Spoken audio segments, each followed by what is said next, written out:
If you own a condo in Ottawa right now, or you're considering getting into the condo market, February's numbers should really have your attention. Sales dropped about 24% year over year, so just over 120 condo units sold across the entire city.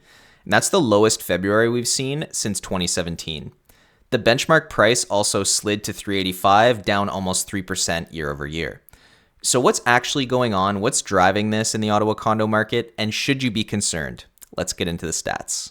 So we're going to start where we normally do here with sales volume. And you can see here that we are well below the 10-year average for number of sales that happened in February. And that's been the case since 2023. Obviously, we were really elevated 2020, 21, and 22 when things were really crazy. But since they dropped below that 10-year average in 2023, we've recovered a little, but we're at a new low now. Again, the lowest since before 2017, actually. So February is not the biggest month for sales, so we shouldn't read too much into this as far as what it's going to mean for the entire rest of the year. But this is a concerning pattern. And it remains concerning when we look at the next slide here, which shows how we're doing in 2026 compared to the previous couple years. Now, again, we haven't hit that peak yet. That's always the most telling time of year.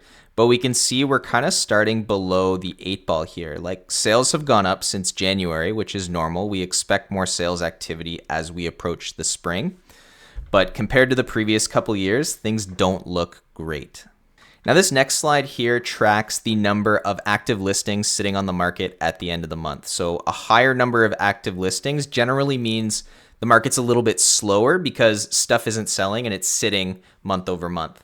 And we can see we're a little bit elevated in that regard compared to 2025. The orange line is last year, 2025.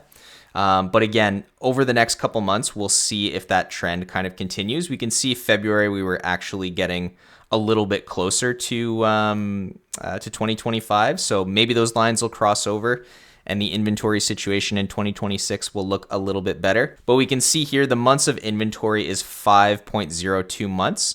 And that puts us firmly in balanced market territory. Again, anything between 4 and 6 months is balanced. Below 4 is a seller's market, means the market's hot.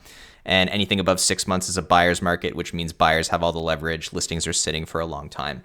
And this arrow has been kind of creeping from sellers towards balanced and towards buyers for the last year or two now. So I expect that to continue unless something changes. And the number of sales in February was not super encouraging. List to sales price ratio here is 97%. And that just means that off of the final list price, people were able to negotiate on average about 3% off of that list price.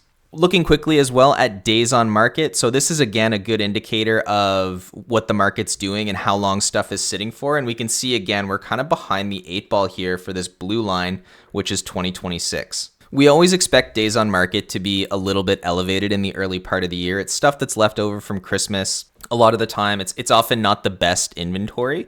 But we can see even compared to January, February last year, that the line is just on a completely different level. Things have been sitting quite a bit longer, and I would expect that to continue as well. You can see it usually dips a little bit as we approach those peak months of April, May. So hopefully it will do that in 2026 as well, but I doubt that it does it enough to catch up to how good things were in 2025.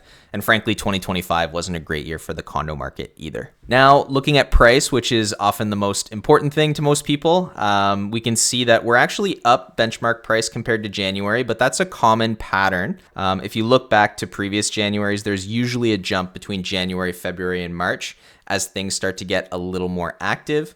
That represents a 1.27% increase. I'm not sure why that number is over here. It should be down here, but that's January to February. But we're still down 15.4% on price compared to the peak back in early 2022. So the average, the benchmark price for a condo back then was $455,900, and now we're down to $385,500. So percentage-wise, that's actually not as steep a decline as we saw in the single detached, and I think the townhouse market as well. Where we're really feeling the pain in the condo market right now is in the levels of inventory, which are continuing to climb, and how long stuff is sitting on the market. It's just harder to move things. There's more competition in these apartment style condos, and you have to either look really good or price really well in order to sell in this market. So what this means for you is if you're somebody who's looking or considering selling an apartment condo, it's still looking like it's going to be a challenging time. Might get a little bit better in the spring. The prices usually creep up a little, but so does the competition. So you really have to make sure you stand out as far as your marketing goes. If you're shopping for condos, you can definitely get yourself a decent deal compared to a couple of years ago. The risk you're taking is that prices fall a little bit further, which there are some indications that that may continue to happen, but nobody knows when that's going to turn around. So if you've got a bit of a risk tolerance and you're condo shopping, you could actually get yourself a very good deal now that could turn out to be a good deal if prices flip in the next couple of years and you're planning to stay there for a longer period of time. Appreciate you watching. Have a wonderful rest of your day. Take good care.